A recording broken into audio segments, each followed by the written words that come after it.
नमस्कार, मैं अजय प्रताप। आप देख रहे हैं न्यूज ऑफ फतेहपुर। आइए रुक करते हैं खबरों की ओर। मुख्यमंत्री योगी आदित्यनाथ ने शनिवार को जनपद के मदारीपुर में आयोजित जनसभा को संबोधित करते हुए सदर और अयासा विधानसभा क्षेत्र के 489 करोड़ की 125 परियोजना का शिलान्यास करते हुए जिले के विकास कार्यों की उपलब्धियां गिनाई और समाजवादी पार्टी पर जमकर राजनीतिक हमला बोला। उन्होंने कहा कि फतेहपुर अब आकांक्षी जिला नहीं बल्कि उत्तर प्रदेश के विकास का सहभागी बन रहा है। मुख्यमंत्री ने अपने संबोधन की शुरुआत स्वतंत्रता सेनानियों, पत्रकार पुरोधा गणेश शंकर विद्यार्थी तथा राष्ट्रकवि सोहनलाल द्विवेदी को श्रद्धांजलि अर्पित की। उन्होंने कहा कि पहले फतेहपुर मूलभूत सुविधाओं से वंचित था, लेकिन आज जिले में तेजी से विकास कार्य हो रहे हैं। उन्होंने कहा कि प्रदेश सरकार ने फतेहपुर में मेडिकल कॉलेज, नर्सिंग कॉलेज और छात्रावास जैसी महत्वपूर्ण परियोजनाओं की सौगात दी है। उन्होंने विश्वास जताया कि नर्सिंग की पढ़ाई करने वाली बेटियों को रोजगार के बेहतर अवसर मिलेंगे। साथ ही एफपीओ, जैविक खेती और किसानों के हित में चलाई जा रही योजनाओं का भी उल्लेख किया। मुख्यमंत्री ने कहा कि सरकार गरीबों को मुफ्त राशन, आवास, मुफ्त इलाज, रसोई गैस जैसी सुविधाएं उपलब्ध करा रही है। किसानों के लिए फसल और प्राकृतिक आपदा की स्थिति में आर्थिक सहायता की योजनाओं का भी जिक्र करते हुए कहा कि सरकार हर वर्ग के कल्याण के लिए कार्य कर रही है। जनसभा के दौरान मुख्यमंत्री ने कहा कि अब जमीनों पर अवैध कब्जे और ठेकों को मनमानी का दौर समाप्त हो चुका है। उन्होंने बिना किसी का नाम लिए माफिया और अपराधियों पर सख्त कार्रवाई का संदेश देते हुए कहा कि कानून से खिलवाड़ करने वालों को किसी भी कीमत पर बख्शा नहीं जाएगा। उन्होंने दोहराया कि माफिया मिट्टी में मिलेंगे और सरकार की कार्रवाई लगातार जारी रहेगी। अपने पूरे संबोधन में मुख्यमंत्री समाजवादी पार्टी पर हमलावर रहे। उन्होंने आरोप लगाया कि पूर्ववर्ती सरकारों के समय युवाओं का शोषण होता था और नौकरियों में पारदर्शिता नहीं थी, जबकि आज युवाओं को निष्पक्ष तरीके से रोजगार के अवसर मिल रहे हैं। प्रधानमंत्री मोदी जी ने घोषणा की और केंद्रीय कैबिनेट ने कल निर्णय लिया कि छात्रों के भविष्य के साथ खिलवाड़ करने वाले नकल माफिया को कम से कम 10 वर्ष की सजा और 10 करोड़ रुपए तक की फाइन की व्यवस्था करेगी। कैबिनेट ने पास कर लिया है। अब सोमवार को देश की संसद में यह बिल आने वाला है। मान करके चलिए, माफिया मिट्टी में मिलेंगे, कोई रोक नहीं सकता माफिया को मिट्टी में मिलने से। ये नकल माफिया ये कांग्रेस और समाजवादी पार्टी की विरासत है। इन्होंने पाला हुआ था इन्हें।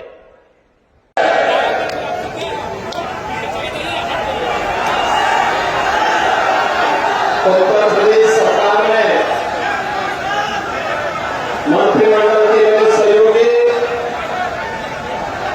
प्रभारी मंत्री फतेहपुर से अजीत पाल जी, प्रदेश सरकार ने मंत्रिमंडल के सहयोगी और यहां के खाड़ा की लोकप्रिय विधायक श्रीमती कृष्णा पासवान जी, राष्ट्रीय पिछड़ा आयोग के अध्यक्ष पूर्व सांसद साध्वी निरंजन ज्योति जी, भारतीय जनता पार्टी के क्षेत्रीय अध्यक्ष श्री रामकिशोर साहू जी, लोकप्रिय विधायक अयासा श्री विकास गुप्ता जी, माननीय विधायक राजेंद्र सिंह पटेल जी, माननीय विधायक जय कुमार सिंह जैकी जी, विधान परिषद सदस्य अविनाश सिंह चौहान जी, जिला पंचायत अध्यक्ष अभय प्रताप सिंह जी, पूर्व मंत्री श्री धर्मेंद्र प्रताप सिंह जी, फतेहपुर के पूर्व विधायक श्री विक्रम सिंह जी,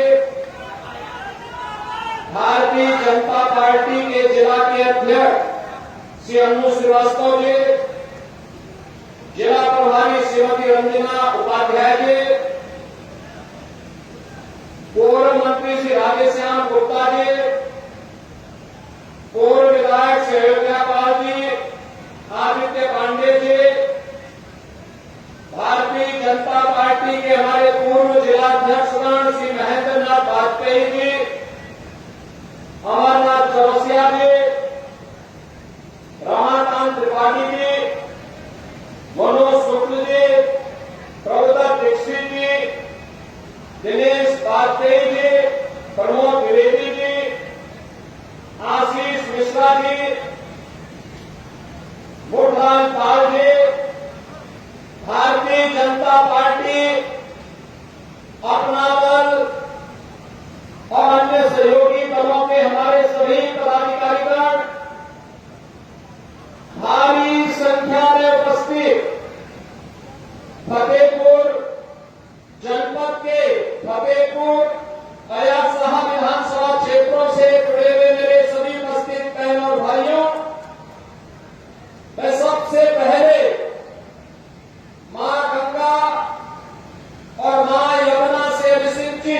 जिसे पौराणिक काल से ही ऋषि मुनियों का आशीर्वाद प्राप्त होता रहा है।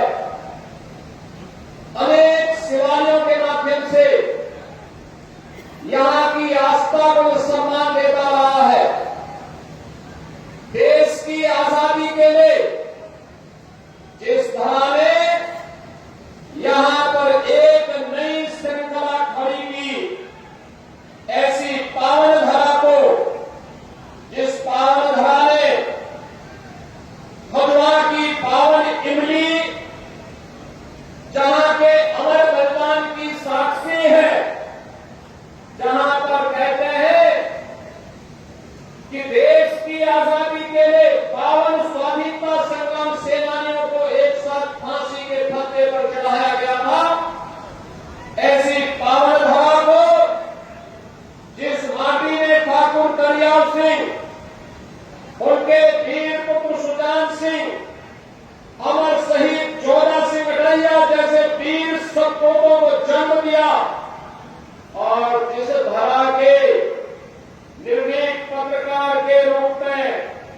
गणेश शंकर विद्यार्थी और राष्ट्रकवि सोहनलाल द्विवेदी जैसे महान साहित्यकार जिस धरा पर पैदा हुए, इस पावन धरा को कोटि कोटि नमन करते हुए मैं आप सबका हृदय से अभिनंदन करता हूं, स्वागत करता हूं। बहनों और भाइयों, आज मुझे काफी दिनों के बाद आपके इस जनपद में आने का सौभाग्य प्राप्त हुआ।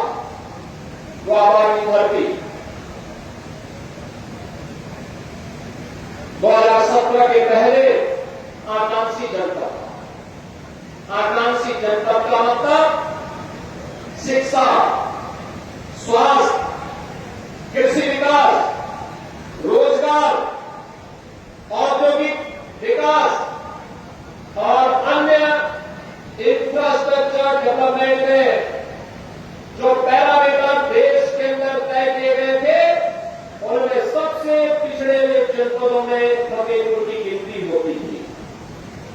सबसे पिछड़े जनपदों में इस जनपद की गिनती होती थी। बहनों और भाइयों, विकास, उसका नाम यहां से कोसों दूर था। यह जनपद उससे वंचित था, क्योंकि यहां का विकास का पैसा सेवाई सिंडिकेट के द्वारा लूट मचा दी जाती थी। सेवाई सिंडिकेट के डकैती का अड्डा बन गया था फतेहपुर। फतेहपुर की योजनाओं